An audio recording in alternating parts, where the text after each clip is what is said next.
நபி ஸல்லல்லாஹு அலைஹி வஸல்லம் அவர்களுடன் 12 போர்களில் கலந்து கொண்ட அபூ ஸஈத் அல் குத்ரி ரலியல்லாஹு அன்ஹு அவர்கள் கூறியதாவது, நான் நபி ஸல்லல்லாஹு அலைஹி வஸல்லம் அவர்களிடமிருந்து 4 செய்திகளை செவியுற்றேன்.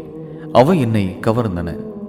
அவை: ஒரு பெண் தன் கணவன் அல்லது மணமுடிக்கத்தகாத நெருங்கிய உறவினர் மகரம் ஒருவர் தம்முடன் இருக்கும் நிலையில் தவிர மற்ற நிலைகளில் 2 நாட்கள் தொலைவுள்ள பயணத்தை மேற்கொள்ளக்கூடாது. நோன்பு பெருநாள், ஹஜ் பெருநாள் ஆகிய 2 நாட்களில் நோன்பு நோக்கக்கூடாது. சுபஹுக்கு பிறகு சூரியன் உதிக்கும் வரையும், அசருக்கு பிறகு சூரியன் மறையும் வரையும் தொழக்கூடாது.